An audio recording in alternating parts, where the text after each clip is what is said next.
Welcome to my new blog. অনেকদিন পরে আবার ঘুরতে বেরোলাম। আজকে চলে যাব বদ্রের বাজার। আমরা বর্তমানে দোলগাইতে আছি।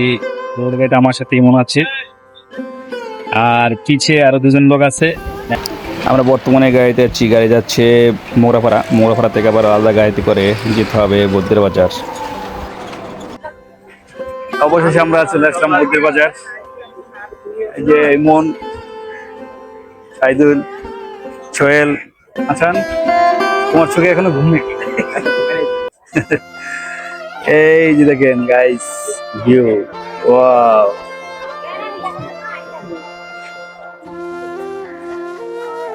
বদ্রের বাজার আসলে আপনি একবারে নদীর তরতাজা মাছ পাবেন, জাতীয় মাছ ইলিশ ও তাজা মাছ একবারে। এই মেঘনা নদী থেকে আসলে ধরে নিয়ে আসে, সাথেই নদী।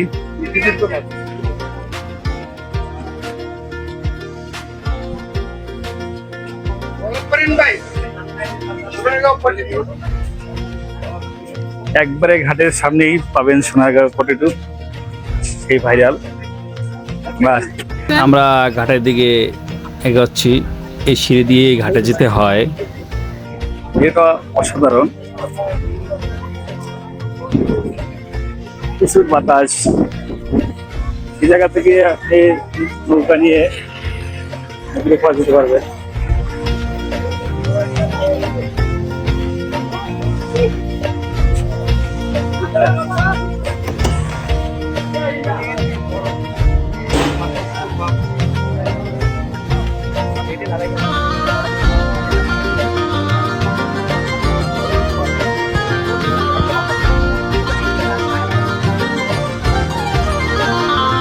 এটা হচ্ছে বদ্রের বাজার থেকে বোটের মাধ্যমে যেতে হয়।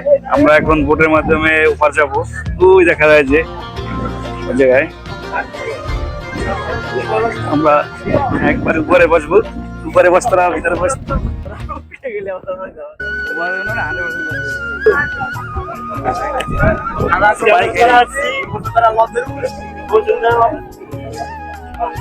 আমরা চলে যাচ্ছি সোনারগাঁও বদ্রের বাজার। নৌকায় মায়াদ্বীপ যাবো।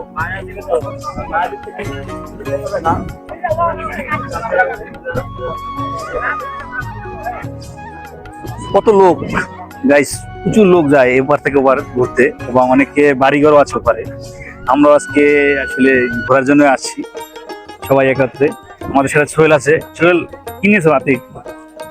হালকা পাতলা খাবার নিলাম ঘোরার জন্য, পানি এবং শুকনো খাবার আছে। শুকনো খাবার আর সাথে পানি। জায়গা থেকে এই ট্রলারের মাধ্যমে ওপার যেতে হলে 20 টাকা জনপ্রতি, আর ঘাট ভাড়া নেয় 5 টাকা করে। বড় বড় যে জাহাজগুলা, এগুলো আসলে এই নদীর মাধ্যমে যায়। এটা হচ্ছে মেঘনা নদী।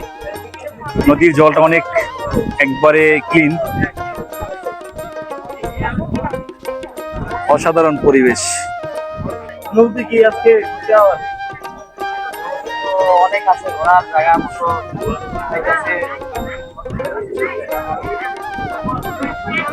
আছি বর্তমান বদ্রের বাজার। কই যাবা তোমরা ঘুরতে যাবো কই?